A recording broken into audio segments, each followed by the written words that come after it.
Hi, everybody. My name is RLombardino, and this is Translation Confessional.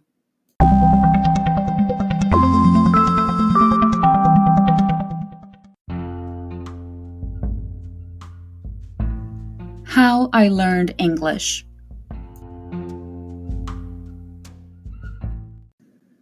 I started studying English when I was 11 years old. I remember because I was in 5th grade and had my first real English class. In Brazil, we usually have English classes from a very early age, starting with preschool. But language classes are definitely set up more like a game, and we learn music, colors, animals. In 5th grade, things got more serious. We had books and exercises and real tests in English. It was all very basic, of course, but that kind of structured class made me understand that it was something I could actually study and learn.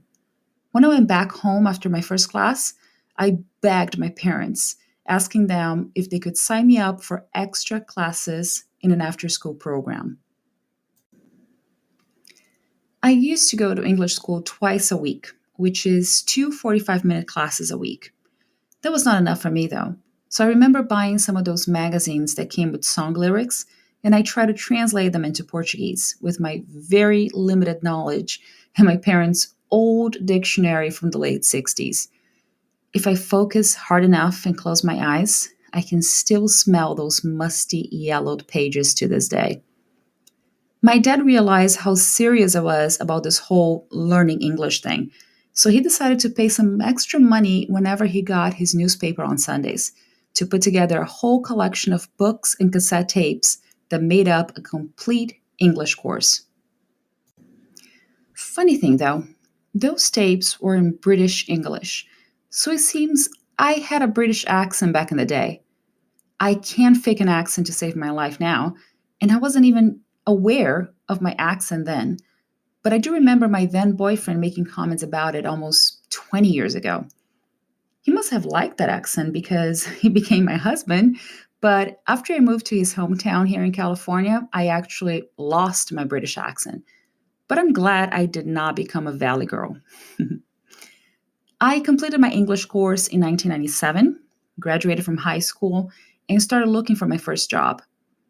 I got hired by another English school and started teaching English from 4-year-old kids to 40-year-old kids. I worked there for about 3 years, and that's when I started to work as a professional translator too. People would stop by the school and ask for help translating some documents. I was saving for college during that gap year, so I'd always step up to the challenge. When I finally started going to college, I have a bachelor's degree in social communications, we had this one class called Instrumental English, which basically taught future journalists how to read the news in English and try to rehash the information to rewrite the news in Portuguese. Our professor was American, and as his day job, he ran a translation company with his wife. Noticing that I wasn't translating those news articles word for word, but actually rewriting them from the get-go, my professor decided to hire me for some projects. Having him as my mentor and his wife as a business advisor telling me how things actually work on the business side made me realize that translating was actually a career option, not a side gig.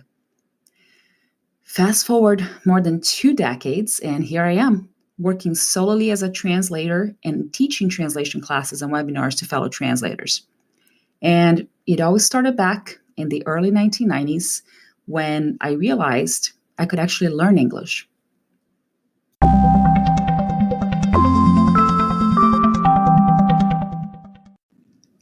Send me an email at rlombardino@wordawareness.com or leave a voice message on my Anchor page.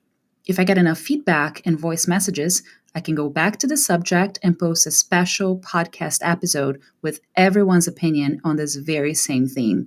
By the way, my Anchor page is anchor.fm/translation-confessional. I look forward to hearing from you. Stay tuned for weekly episodes and subscribe to Translation Confessional through your favorite podcast app.